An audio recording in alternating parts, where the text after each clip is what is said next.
Very good afternoon everyone, welcome to Adda 24/7। मेरा नाम है संदीप और हम लोग फिर से जुड़ गए हैं आज एएफओ बैंक ऑफ महाराष्ट्र से रिलेटेड एक टॉपिक का डिस्कशन करने के लिए। Okay, so crop production part 1 जैसे कि आप लोगों को ऑलरेडी स्क्रीन में दिख गया है। सो हम लोग आज क्रॉप प्रोडक्शन का स्टार्ट करेंगे। ओके, पैडी से स्टार्ट करेंगे। पैडी के सारे डिटेल्स जो भी इंपॉर्टेंट है यहाँ पे सारे के सारे पॉइंट्स वगैरह उसको हम लोग कवर करने वाले हैं आज इस सेशन में। ओके, सो सेशन स्टार्ट होने से पहले फटाफट सेशन को शेयर कर दीजिए और सेशन अच्छा लगे तो फिर लाइक ज़रूर कर दीजिएगा। ओके, एंड गाइस आपको ऑलरेडी पता है कि आज से जो है बैंक ऑफ महाराष्ट्र का बैच स्टार्ट हो गया है। सो अगर आपने अभी तक एनरोल नहीं किया है देन adda247.com के वेबसाइट पे जाइए और वहाँ पर इसको, अरे ये लैग हो रहा है क्या? नहीं, ठीक है। ओके, सो मुझे लगा कि थोड़ा सा लैग हो रहा है बीच में, और बैच को फटाफट से एनरोल कर लीजिए। ओके, और अपने तैयारी को और मजबूत बनाइए। सो क्रॉप प्रोडक्शन में जो पहला है दैट इज़ पैडी। ओके, या फिर राइस। ओके, सो पैडी या राइस उसका शुरुआत करते हैं। ओके, जो नॉर्मली हम लोग देखते हैं कि बॉटनिकल क्लासिफिकेशन से स्टार्ट करते हैं हम लोग हमेशा, तो आज वहीं से स्टार्ट करेंगे। तो आइए, so let's talk about the first one. जो बॉटनिकल क्लासिफिकेशन है यहाँ पे, पैडी। पैडी का साइंटिफिक नेम आप लोगों को पता है, ओराइजा सटाइवा। फैमिली पोएसी या फिर Gramineae. Origin South East Asia. अच्छा, ऑरिजिन से रिलेटेड हमेशा क्वेश्चन आए हैं फ्रॉम पैडी एंड व्हीट, ध्यान रखिएगा South East Asia and South West जो है। ओके, सो बिल्कुल भी जो है यहाँ पे गलती मत कीजिएगा, साउथ ईस्ट एशिया है, साउथ वेस्ट एशिया नहीं होगा। Okay, next, just a minute. Okay, so जो दूसरा है यहाँ पे जनरली एग्जाम्स में नहीं आता है but still chromosome number. Okay, chromosome number यहाँ पे इंपॉर्टेंट है। क्रोमोसोम नंबर 2n = 24 जो कि क्या है, डिप्लॉयड है। और जो वीट आप इस्तेमाल करते हो ट्रिटिकम एस्टिवम, वो क्या है, वो है हेक्साप्लॉयड। Okay, next. सो ये हो गया क्रोमोसोम के बारे में। आइए कुछ इंपॉर्टेंट पॉइंट्स देखते हैं पैडी के। इंपॉर्टेंट पॉइंट्स, तो अगर मैं पैडी की बात करूं तो यहाँ पे इंपॉर्टेंट पॉइंट्स क्या हैं। देखो, कोई भी क्रॉप हो, पहला चीज़ आपको याद रखना है कि उसके इन्फ्लोरेसेंस को क्या कहते हैं। ठीक है, उसके इन्फ्लोरेसेंस को क्या कहते हैं वो इंपॉर्टेंट है। Very good afternoon Ashwin, welcome to the session. Okay, so अगर मैं यहाँ पे पैडी की बात करूँ तो पैडी के इन्फ्लोरेसेंस को, एक मिनट, हाँ just give me a minute.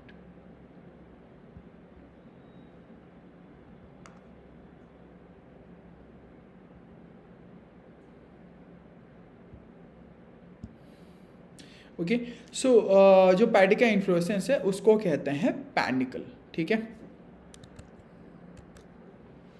Inflorescence क्या कहते हैं इसको, पैनिकल कहते हैं। ओके, और पैडी में एक और चीज आता है, फ्लैग लीफ। अच्छा, क्या है फ्लैग लीफ? ये जो पैनिकल होता है ना, जो इन्फ्लोरेसेंस होता है, इन्फ्लोरेसेंस बेसिकली है क्या, अरेंजमेंट ऑफ द फ्लावर्स। ठीक है, आपके एक पर्टिकुलर प्लांट में जो फ्लावर्स है वो किस तरीके से अरेंज हुए हैं। ओके, उनका जो स्ट्रक्चर है, उनका जो अरेंजमेंट है वो बेसिकली कैसा है। ओके, उसको हम इन्फ्लोरेसेंस कहते हैं। तो ये जो इन्फ्लोरेसेंस है, पैनिकल है, इसके जस्ट नीचे का जो लीफ होता है, नॉर्मली जो पहला लीफ होता है, अगर आप ऊपर से देखोगे प्लांट को, जो पहला लीफ होता है ना उसको उसको हम कहते हैं flag leaf, top most leaf below the panicle. क्या कहते हैं इसको, फ्लैग लीफ कहते हैं। ठीक है, नेक्स्ट, कल्म। क्या है कल्म? कल्म किसको कहते हैं, द जॉइंटेड स्टेम। अच्छा, पैडी के प्लांट में अगर आप बेस की ओर देखोगे तो आपको ना स्टेम जो है जॉइंटेड दिखेंगे, क्योंकि ऊपर जितने ही अलग अलग दिखते हैं लीव्स, आपको जितना नीचे आप जाओगे पैडी के जो स्टेम्स हैं वो आपको जॉइंटेड दिखेंगे, वाइट कलर का एक पोर्शन दिखेगा। दिस इज नोन एज कल्म, ठीक है। क्या कहते हैं इसको? कल्म कहते हैं, राइट। इसके अलावा और क्या क्या यहाँ पे इंपॉर्टेंट है, जैसे फॉर एग्जाम्पल ये एक एनुअल प्लांट है, ठीक है। 1 साल के अंदर इसका जो पूरा लाइफ साइकिल है वो कंप्लीट हो जाता है, ओके। पैडी में डॉर्फिंग जीन क्या है? Dwarfing gene DGU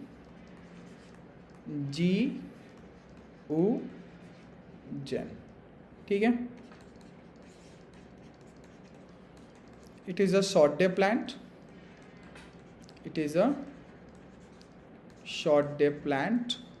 okay, short day plant, कल मैंने आपको फोटो पीरियडिज्म के बारे में बताया था, right. Long day and short day, तो शॉर्ट डे का मतलब है लेस देन 12 आवर्स होना चाहिए, लेकिन एग्जैक्टली कितना है हर एक क्रॉप के लिए अपना उनका एक होता है कि किसी को 8 घंटे चाहिए, किसी को 9 घंटे चाहिए, किसी को 10 घंटे चाहिए, ओके। तो अगर यहाँ पे मैं पैडी की बात करूँ तो इसको 9 घंटे चाहिए, 9 आवर्स ऑफ डे लाइट, ठीक है।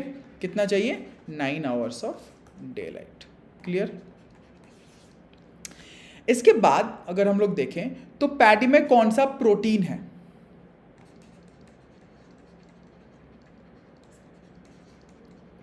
पैडी में जो प्रोटीन है दैट इज ओराइजेनिन, ठीक है।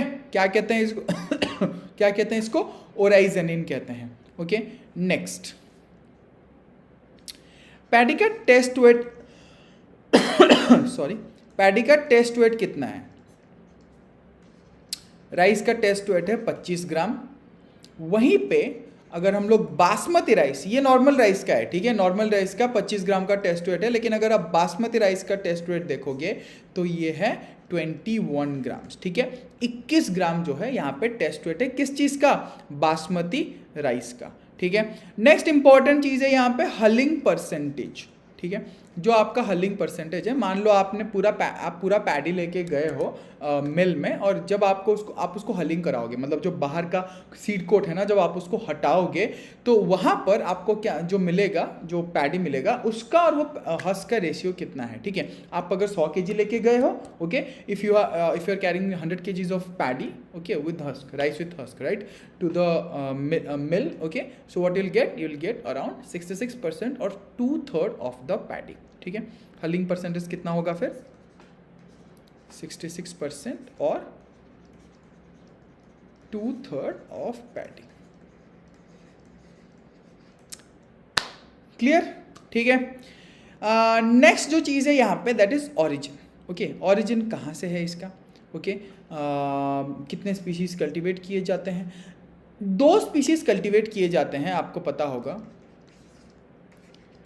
2 स्पीशीज आर कल्टीवेटेड, एक है ओराइजा सटाइवा, ओराइजा सटाइवा, एक है ओराइजा ग्लैबरिमा, ठीक है। एक है ओराइजा सटाइवा, एक है ओराइजा ग्लैबरिमा, क्लियर। सो हम लोग जो यहाँ पे कल्टीवेट करते हैं इंडिया में दैट इज ओराइजा सटाइवा, जिसको हम एशियन राइस भी कहते हैं, एशियन राइस भी कहते हैं। और जो ओराइजा ग्लैबरिमा है इसको हम अफ्रीकन राइस भी कहते हैं, राइट। सो 2 स्पीशीज को जो है कल्टीवेट किया जाता है, ओके। देन अगर हम देखेंगे तो ये जो ओराइजा सटाइवा है इसका अगेन आपके पास जो है क्लासिफिकेशन है 3 टाइप्स।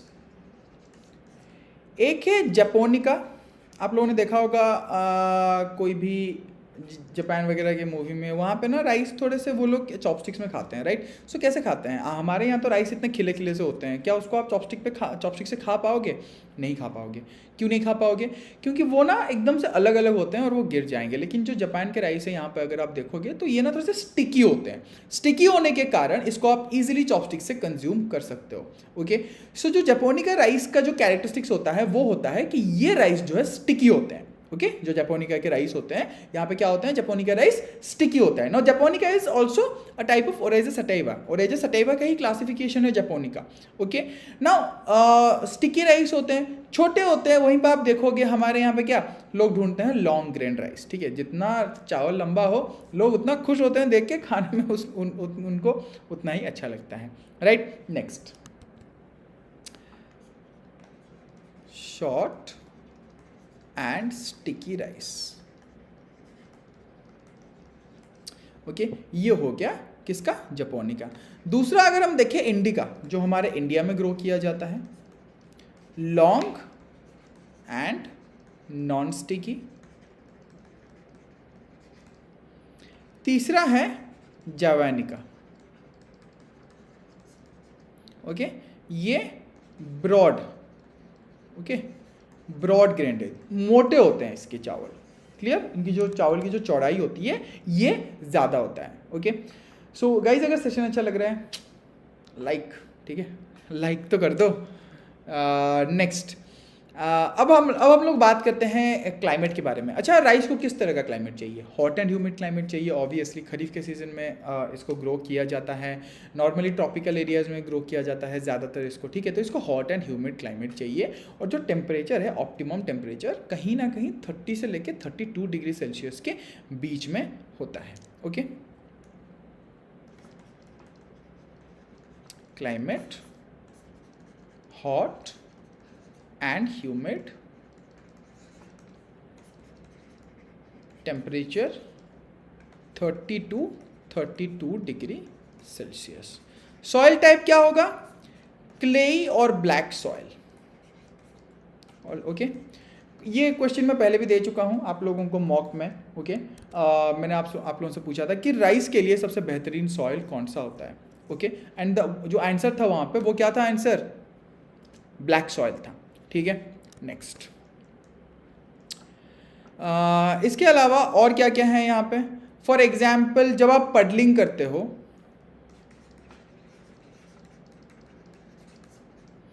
तो फर्स्ट पडलिंग पे जो वाटर डेप्थ रहता है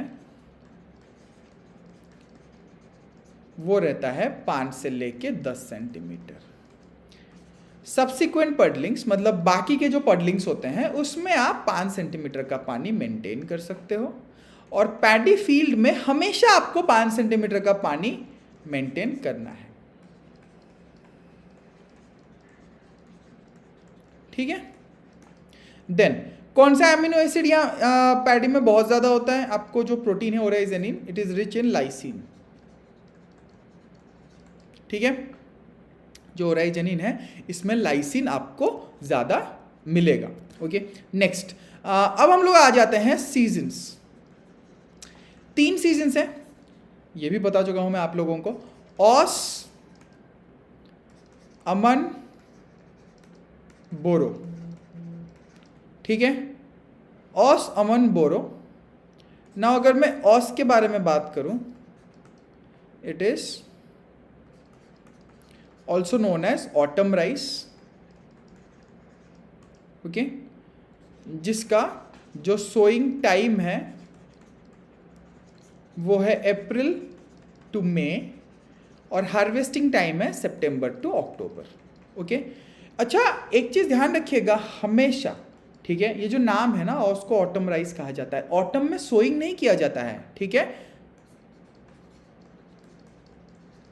हमेशा ये जो नामकरण है, this naming pattern is based on the harvesting time of the rice, ठीक है। राइस का जो हार्वेस्टिंग टाइम है, राइस की धान की जब कटाई होती है ना उसके हिसाब से यहां पर क्या किया जाता है, उसके हिसाब से यहाँ पे जो नाम है ये रखे गए हैं। उसी तरह अगर अमन आप देखोगे, अमन का लिटरल अच्छा अमन को पहले तो विंटर राइस कहा जाता है, ओके ऑस को ऑटम राइस कहा जाता है, और बोरो को समर राइस कहा जाता है, ठीक है।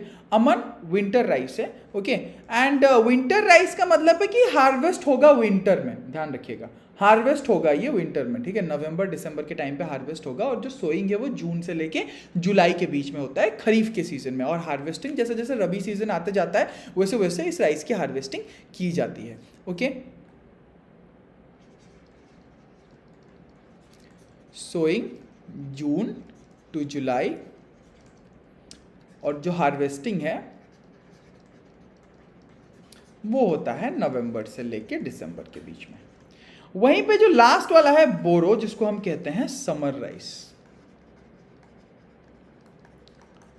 Summer rice. ओके, सो जो समर राइस है यहां पे,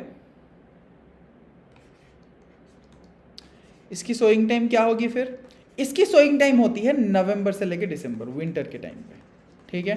और इसकी हार्वेस्टिंग होती है मार्च से लेके अप्रैल में, मार्च टू अप्रैल। क्लियर? ये थे आपके राइस के 3 सीजन्स। ओके, राइस के 3 सीजन्स हैं ये। आपके समर राइस भी हो गया, बोरो हो गया, ऑस हो गया, अमन हो गया। ओके गाइज, सही बात नहीं है यार, आप लाइक नहीं कर रहे हो वीडियो को, ठीक है? क्या अच्छा नहीं लग रहा है यार? अच्छा तो लग रहा है, मतलब पढ़ तो रहे हो, लेकिन आप लोग लाइक नहीं कर रहे हो यार, गलत बात है, ठीक है?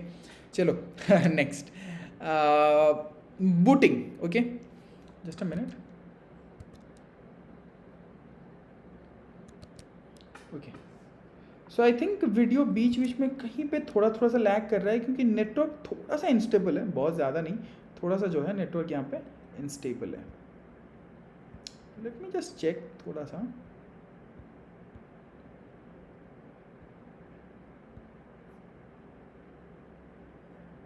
हाँ, और नेटवर्क थोड़ा सा इनस्टेबल है।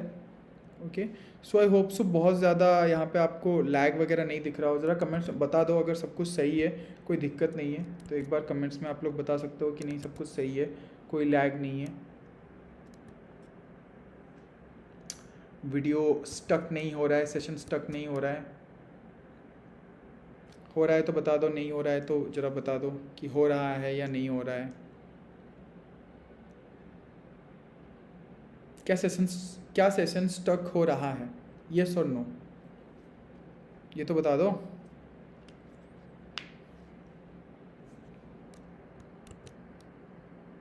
आई थिंक थोड़ा सा तो जो है तो फ्लक्चुएट तो कर रहा है। ओके, ये मुझे भी दिख रहा है। चलो ठीक है, तो हम लोग कंटिन्यू करते हैं। ओके, बीच बीच में कहीं कहीं थोड़ा सा स्टक हो रहा है, सो उसको थोड़ा सा इग्नोर करते हैं और कंटिन्यू करते हैं। Then we have booting. Booting किसे कहते हैं? इमरजेंस ऑफ बूट लीफ और फ्लैग लीफ। अच्छा, जो फ्लैग लीफ है उसको बूट लीफ भी कहते हैं, ठीक है? इमरजेंस ऑफ बूट लीफ और फ्लैग लीफ।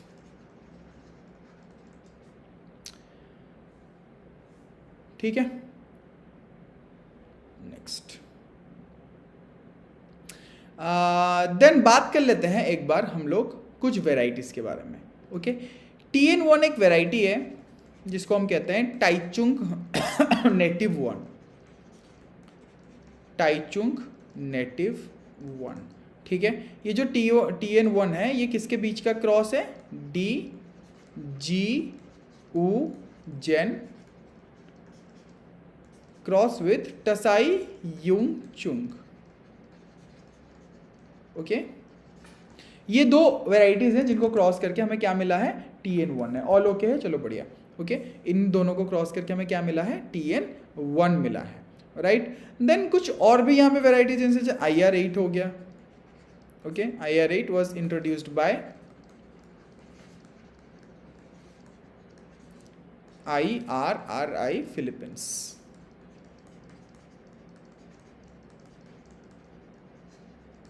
क्लियर? और IR8 किसका क्रॉस है? DGU जेन और पीटा।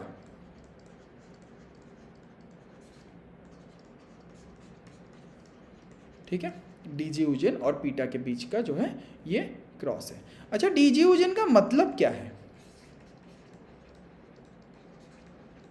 DGU जेन मीन्स ब्राउन टिप्ड, गलत हो गया,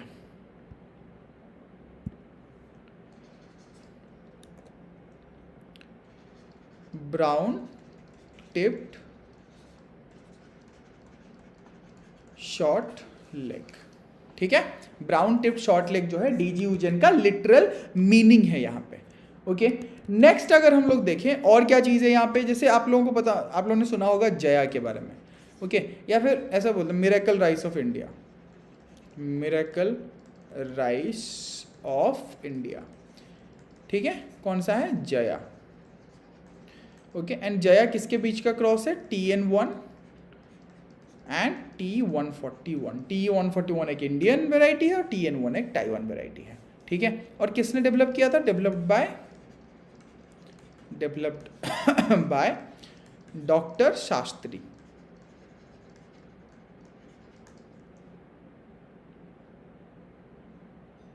ओके, तो ये यहाँ पे है कुछ जैसे वेराइटीज़ वगैरह हो गए। Okay, and apart from this अगर हम लोग देखेंगे और क्या क्या यहाँ पे इंपॉर्टेंट चीज़ है, ये तो थोड़े से वेराइटीज़ के बाद। अच्छा, जगन्नाथ के बारे में आपने सुना होगा, ये एक क्या है? ये एक म्यूटेंट वेराइटी है, ठीक है। क्या है ये? एक म्यूटेंट वेराइटी है जगन्नाथ। ओके बाकी बासमती वगैरह हो गए। ओके, यहाँ पे कुछ और वेराइटीज़ हैं आपके। सो नेक्स्ट जो है, नेक्स्ट जो चीज़ यहाँ पे है, फॉर एग्जांपल किसके बारे में बात करें? लेट्स टॉक अबाउट नर्सरी, ठीक है। अच्छा, पैडी का जो जनरल कल्टीवेशन है ना, उसमें ट्रांसप्लांटिंग किया जाता है। आपको ये भी आपको पता है कि ट्रांसप्लांटिंग किया जाता है, ठीक है। नॉर्मली क्या किया जाता है? ब्रॉडकास्टिंग के बाद नर्सरी से पिक करके ट्रांसप्लांट किया जाता है। लेकिन एक चीज़ जो एक और चीज़ जो बहुत लोगों को शायद नहीं पता हो, सिर्फ ब्रॉडकास्टिंग नहीं होता है, यहाँ पे लाइन सोइंग भी होता है, ठीक है। पैडी में क्या होता है? लाइन सोइंग भी होता है ना। ये जो लाइन सोइंग है यहाँ पे पैडी का, इसमें इसको हम कहते हैं डायरेक्ट सीडेड राइस। नॉर्मली यहाँ पे कोई ट्रांसप्लांटिंग नहीं किया जाता है, एक बार आपने सोइंग कर ली तो इसी में ही जो है आपको क्रॉप उगाना है, ठीक है। दूसरी तरह का एक नर्सरी के बारे में मैं आपको बताता हूँ, डैपोग नर्सरी या फिर हम कहते हैं मैट नर्सरी। ओके, जीने राइस में DGUGN, ठीक है। सो डैपोग नर्सरी या फिर मैट नर्सरी। अगर मैं बात करूं यहाँ पे डैपोग या मैट नर्सरी की, डैपोग या मैट नर्सरी, इसमें क्या होता है पता है? एक मैट जैसा नीचे रहता है और उसके ऊपर सॉइल और लीव्स वगैरह का एक मिक्सचर रहता है और उसमें ना सीड्स को जो है सोइंग किया जाता है। और जो सीड्स होते हैं ना वो प्री जर्मिनेटेड होते हैं, मतलब जैसे आप लोग प्री जर्मिनेटेड सीड्स खाते हो ना, पहले ही जो घर में जर्मिनेट किए हुए रहते हैं। ओके, सो उस तरह के सीड्स जो है इसमें सोइंग किए जाते हैं डैपोग या मैट नर्सरी में।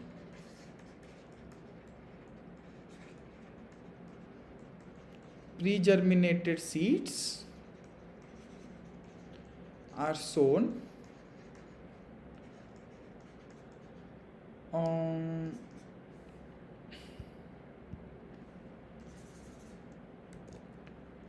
on a mat, ठीक है।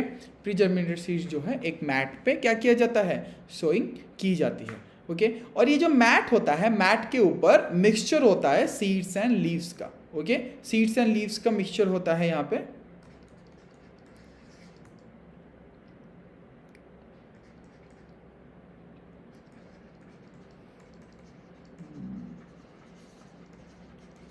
Made up of a mixture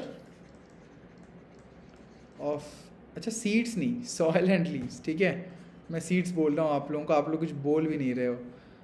soil and leaves, ठीक है।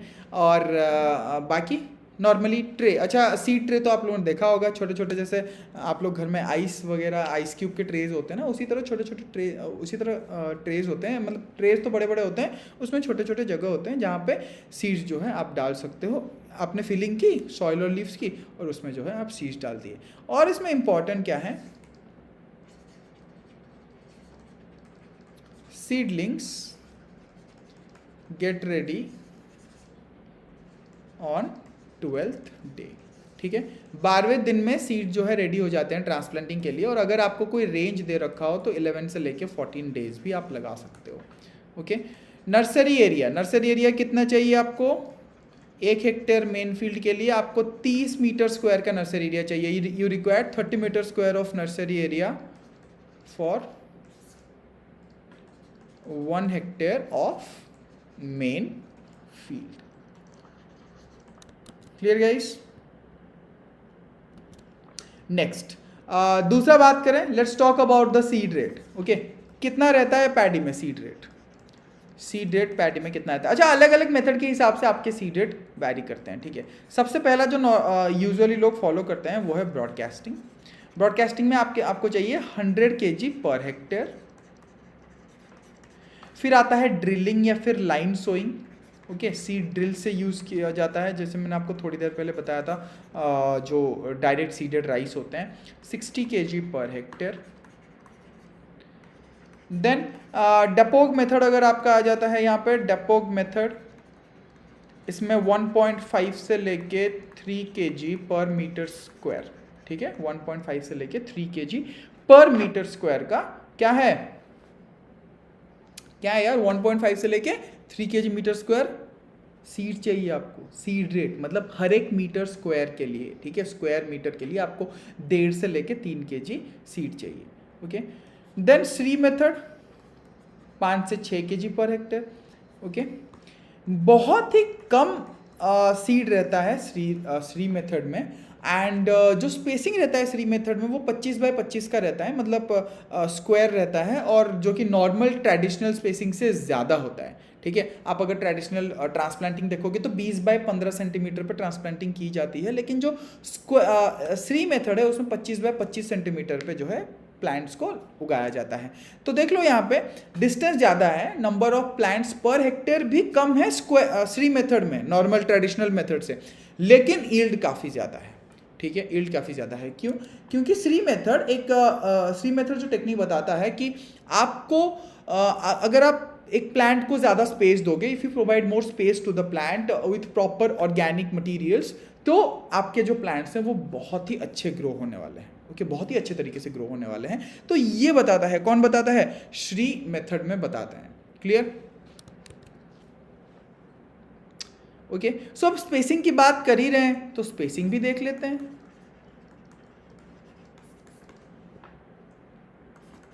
ओके, रो एंड क्या है, P for plant to plant spacing. देखो स्पेसिंग कुछ इस तरह का होता है,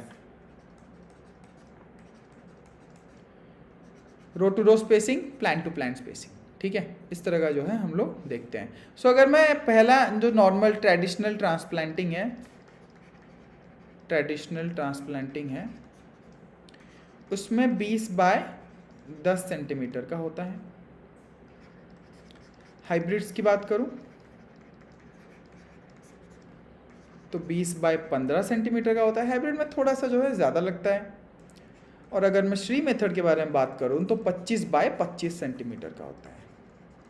ठीक है, स्क्वायर प्लांटिंग आ गया श्री मेथड में। क्लियर? नेक्स्ट अब देख लेते हैं हम लोग फटाक से फर्टिलाइजर रिक्वायरमेंट। कितना फर्टिलाइजर चाहिए आपके प्लांट को?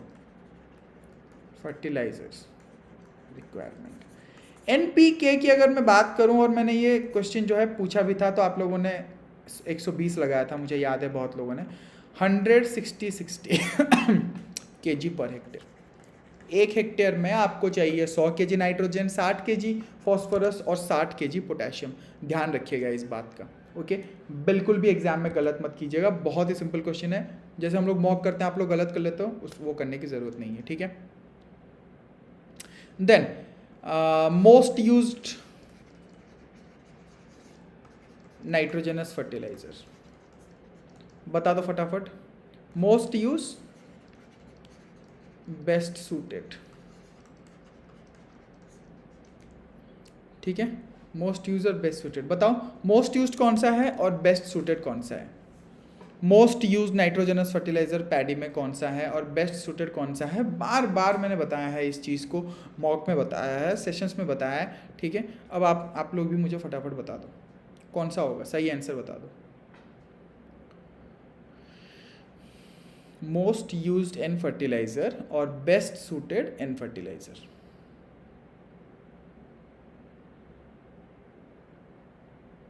कौन सा होगा गाइस? यूरिया। यूरिया क्या है, मोस्ट यूज्ड है या बेस्ट सूटेड है?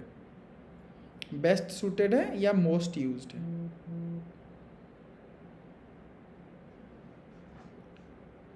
Okay, so Ritu, urea and ammonium sulfate. Murli, you are also saying urea and ammonium sulfate.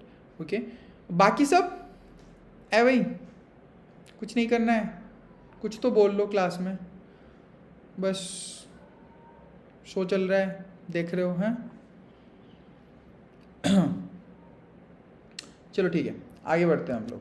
So most used N fertiliser और बेस्ट सुटेड एन फर्टिलाइजर की बात करूं तो मोस्ट यूज्ड एन फर्टिलाइजर में यहाँ पे आता है यूरिया, और बेस्ट सुटेड एन फर्टिलाइजर में आता है एमोनियम सल्फेट। एक और क्वेश्चन है आप लोगों के लिए, अगर मेरे पास एमोनियम नाइट्रेट है, ठीक है, अगर मेरे पास एमोनियम नाइट्रेट है तो मैं उसको कौन से जगह पे या कौन से जोन में अप्लाई करूंगा? आप लोग बताओ आंसर, फिर मैं इसको एक्सप्लेन भी करूंगा, ठीक है। अगर मेरे पास एमोनियम नाइट्रेट है तो मैं कौन से जोन में इसको अप्लाई करूंगा? एनीवन? नमस्ते नमस्ते, welcome to the session.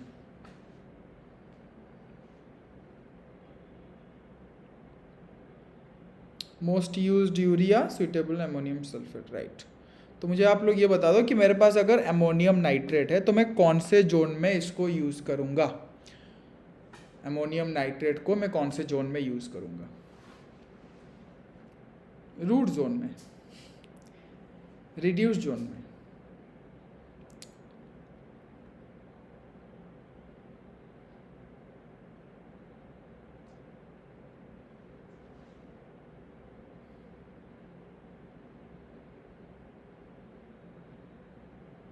Reduce zone में।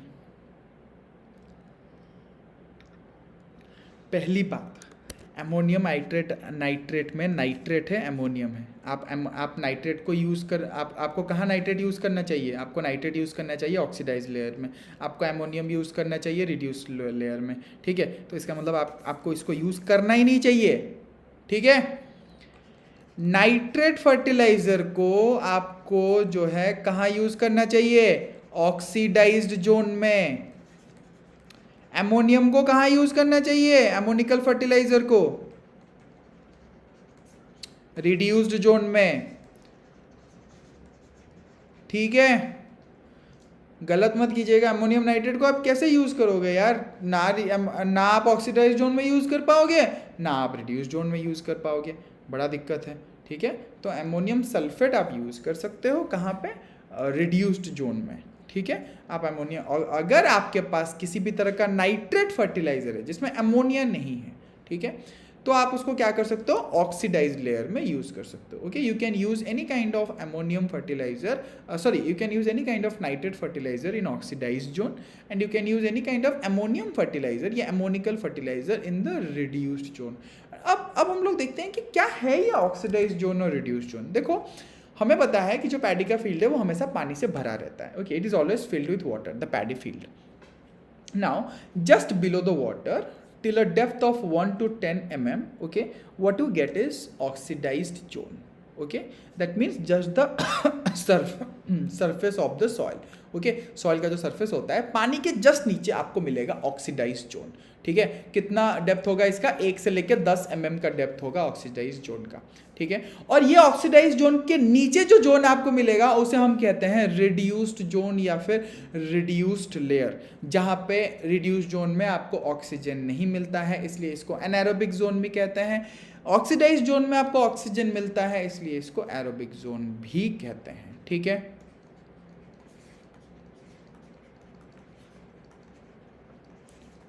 Oxidized zone is also known as aerobic zone.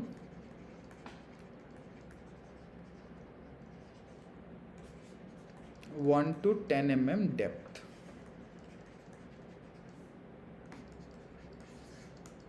Then reduced zone is also known as an aerobic zone.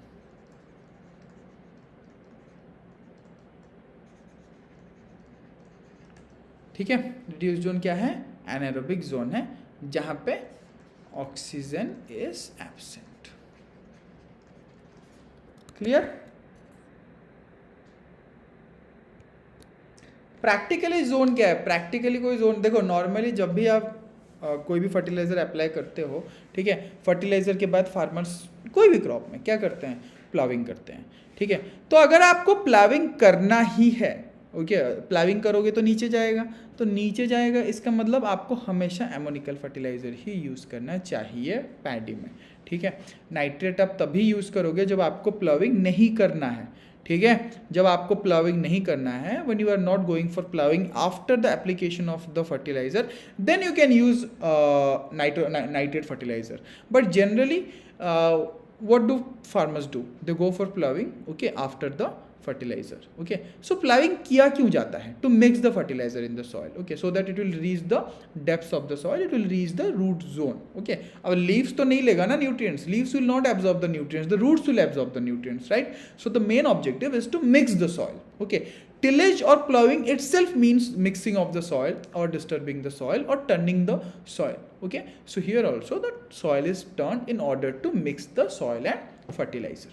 Okay, so अगर आप हमेशा एमोनियम फर्टिलाइजर यूज करना चाहिए, क्योंकि नॉर्मली क्या होगा, यहाँ पर रिड्यूस जोन में जाएगा ही जाएगा, आप नहीं रोक सकते हो. एक बार आपने प्लाविंग किया तो वो रिड्यूस जोन में जाएगा. ठीक है, और अगर आपने नाइट्रेट फर्टिलाइजर रिड्यूस जोन में डाला तो क्या होगा, वो इनर्ट में कन्वर्ट हो जाएगा. NO3 कन्वर्ट होगा NO2 में, NO2 कन्वर्ट होगा NO में, NO कन्वर्ट होगा N2 में, और जैसे N2 में कन्वर्ट होगा वो हवा बन के निकल जाएगा. आपने पैडी फील्ड अगर किसी ने देखा होगा तो बहुत टाइम आप लोगों ने देखा होगा कि बुलबुले निकल रहे हैं. ठीक है, मतलब ऐसा नहीं है कि ऊपर एकदम बुलबुला बन के निकलेगा, वो सॉइल में निकलते रहता है. ठीक है, so that is because of कि थोड़ा थोड़ा नाइट्रोजन जो है लॉस होता है. Okay, so that is the main reason. Hello Arvindra, welcome to the session. Okay, so ये चीज़ ध्यान रखिएगा ऑक्सीडाइज्ड जोन और रिड्यूस्ड जोन के बारे में. ओके, क्वेश्चन इसमें से जो है एक आध फंस ही जाता है, right.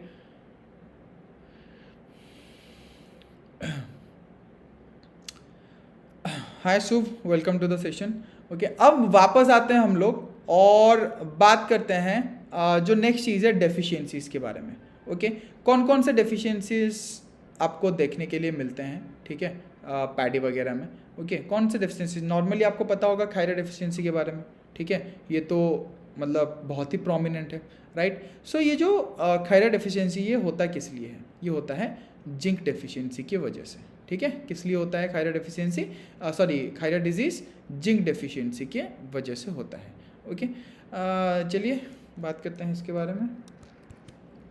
Let's talk about the different deficiencies, different diseases. So thyroid disease is caused due to zinc deficiency. Okay, और आप जो है इसको आइडेंटिफाई कैसे कर सकते हो, जिंक डेफिशिएंसी जो है इसको आइडेंटिफाई कैसे करोगे. इसको आइडेंटिफाई करने के लिए आपको देखना पड़ेगा रस्ट कलर का जो है सरफेस होगा, जो आउटर लीव्स होंगे ना. ओके, जब आप आइडेंटिफाई करोगे वो ना रस्ट कलर के हो गए होंगे, ये बताता है कि जिंक डेफिशिएंसी है. Thyroid disease was first reported by वाई.एल.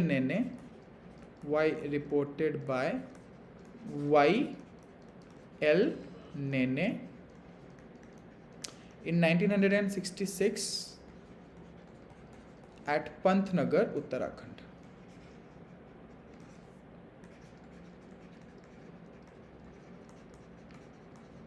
Clear.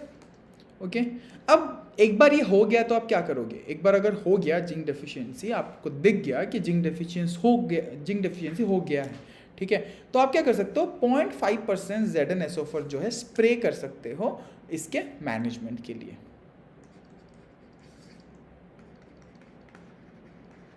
Management 0.5% ZnSO4 spray. Clear. फिर आता है आपका इसमें एक्योची डिजीज. ठीक है, जिसको हम ब्रूजोन डिजीज भी कहते हैं, एक्योची और ब्रूजोन डिजीज.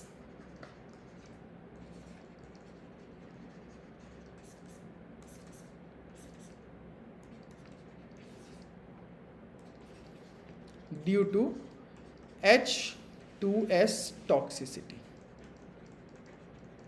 ठीक है, किसकी टॉक्सिसिटी की वजह से है, H2S, hydrogen sulphide. Okay, then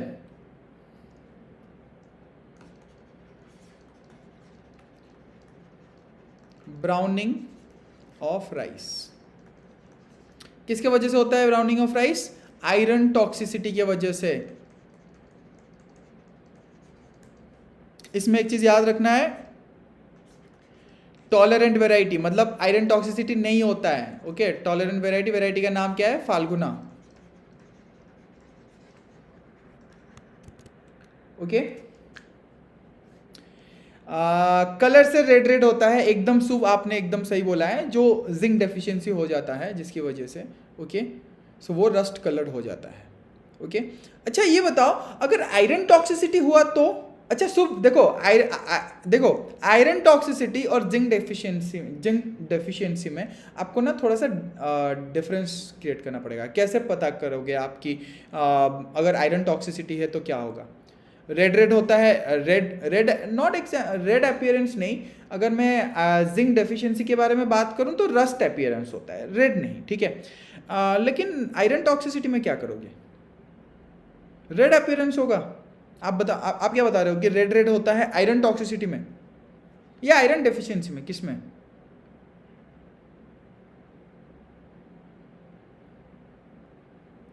brown colour का अपीयरेंस रहेगा, ठीक है, मतलब जो रस्ट है वो बेसिकली ब्राउन कलर का अपीयरेंस रहेगा। लेकिन अगर आयरन का टॉक्सिसिटी होता है, ठीक है, ध्यान रखिएगा इस बात का कि आयरन का अगर टॉक्सिसिटी होता है तो यहाँ पे क्या दिक्कत होगा आपको? ओके, आयरन के टॉक्सिसिटी की वजह से आपको कैसे पता चलेगा? अच्छा ये बता दो, आयरन डेफिशिएंसी होने से क्या कहते हैं? आयरन डेफिशिएंसी होने से पैडी में क्या कहा जाता है उसको? कोई डिजीज है, कोई नाम है? आयरन डेफिशिएंसी होने से क्या कहा जाता है उसको?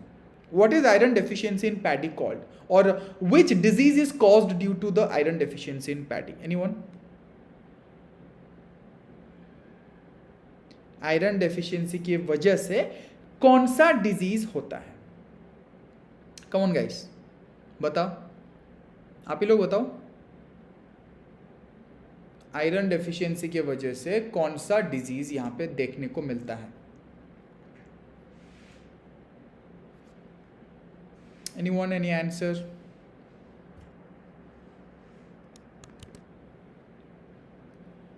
देखो ब्राउनिंग के बारे में बता देता हूं। Leaf tips develop purple colour, ठीक है, पहले इनिशियल स्टेजेस में आपको पर्पल कलर दिखेगा and finally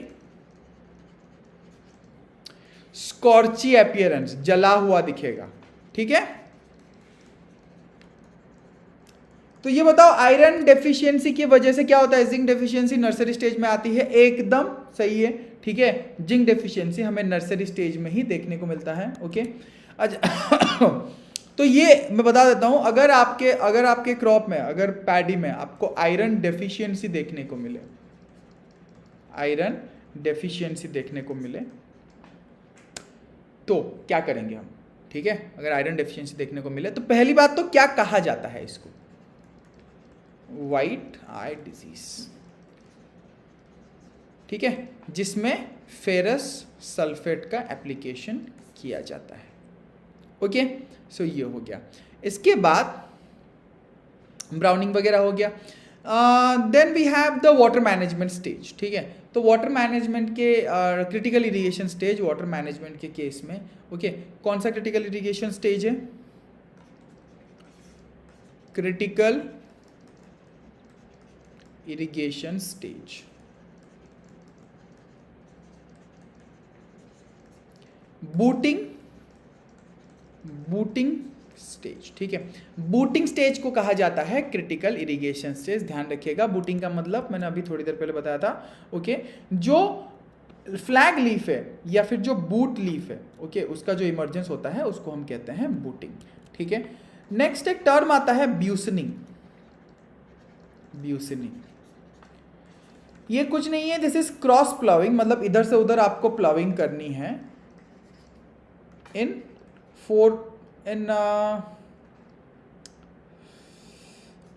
crops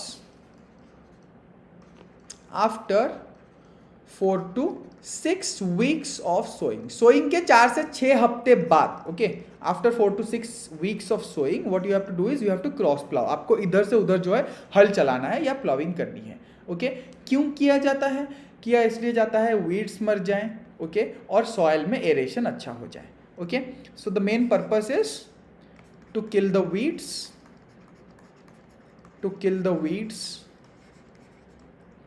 and to provide soil aeration, ठीक है, ध्यान रखिएगा इसका।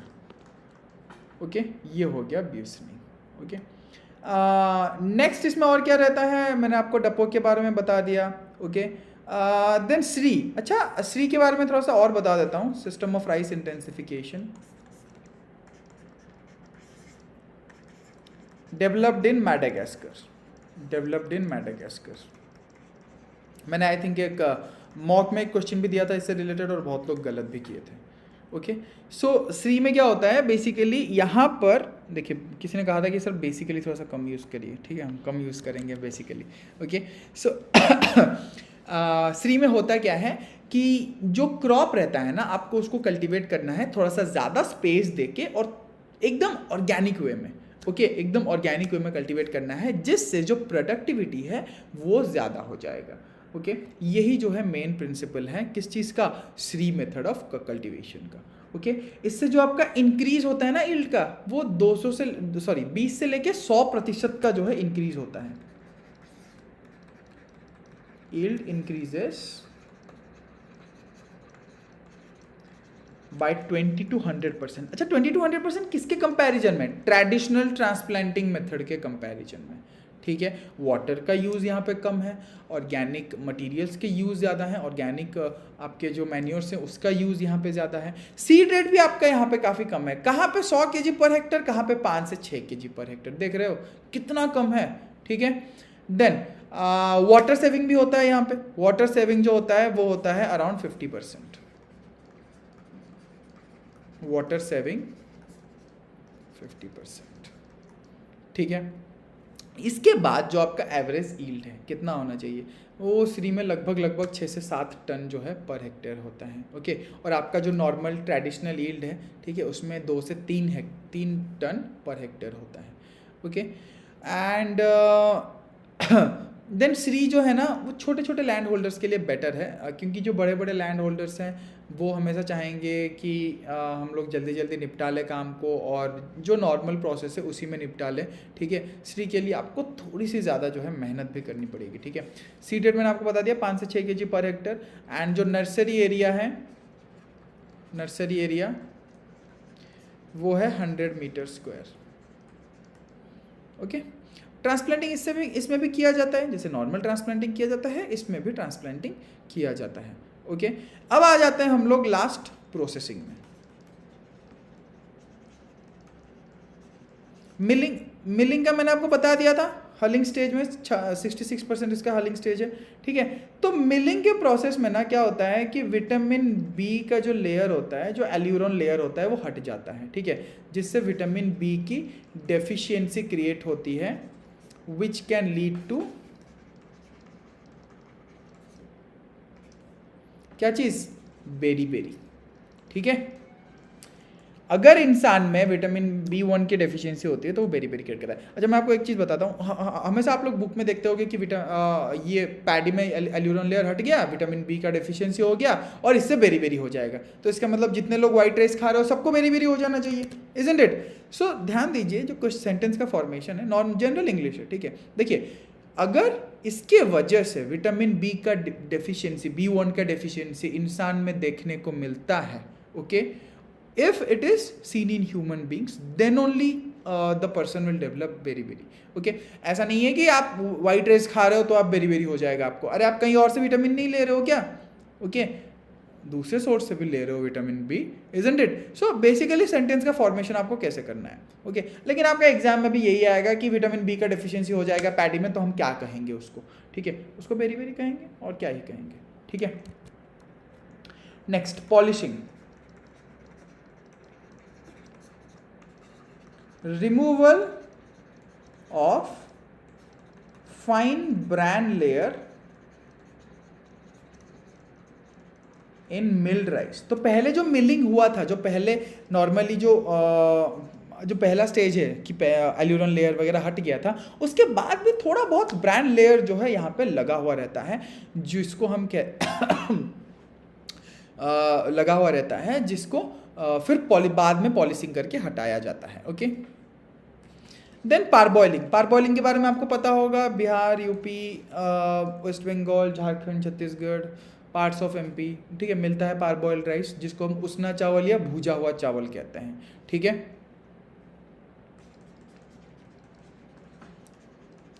It is a hydrothermal process in which the crystalline form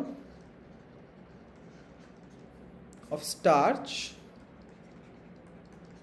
is converted into amorphous form। Converted into amorphous form. अब इससे एक और फायदा होता है कि जो चावल टूट गए होते हैं ना, धान होता है, हस्क के अंदर जो चावल टूट गए होते हैं वो सब जो है इंटैक्ट हो जाते हैं। चावल इतनी जल्दी टूटते नहीं है।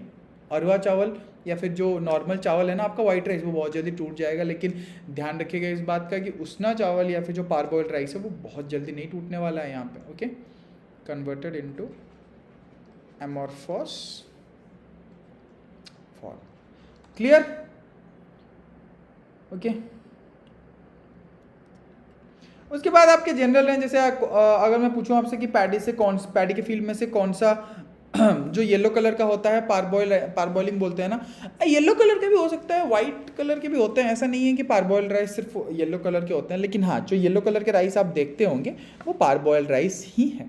ओके, बाकी कौन सा गैस एमिट होता है पैडी के फील्ड से? पैडी के फील्ड से मीथेन एमिट होता है। ठीक है, पैडी के फील्ड से क्या एमिट होता है? मीथेन। ओके, देन पायरा एंड उटेरा कल्टीवेशन होता है। ओके,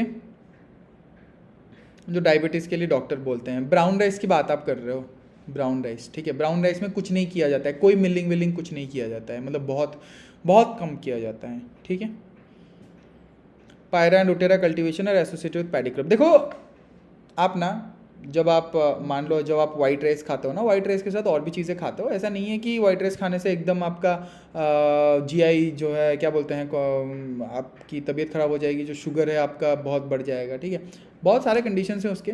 ओके, चलिए, हाँ, मिथेन, वेरी गुड शुभ। सर एफसीआई के लिए कोई बेस्ट बुक जिसमें एनफ इनपुट्स हो, प्रीलिम्स और मेंस दोनों में, और लैंग्वेज और पढ़ने में ईजी लैंग्वेज हो? एफसीआई के लिए यार, एफसीआई वगैरह के लिए ऐसे देखो, मैं एक बात बताऊं, एग्रीकल्चर के लिए आपके पास नॉर्मल एग्रीकल्चर के बुक्स आएंगे, सिर्फ एफसीआई के लिए, सिर्फ नाबार्ड के लिए, सिर्फ आईबीपीएस के लिए ऐसे कोई एक बुक बहुत बेहतरीन नहीं है। आप अलग अलग सोर्सेज से पढ़ोगे ना तो आपको ज़्यादा फायदा होगा। ठीक है, आपको ज़्यादा चीज़ों के बारे में नॉलेज होगा, आप ज़्यादा चीज़ें कवर कर पाओगे। एक बुक में ये सब चीज़ यार नहीं मिलने वाला है आपको।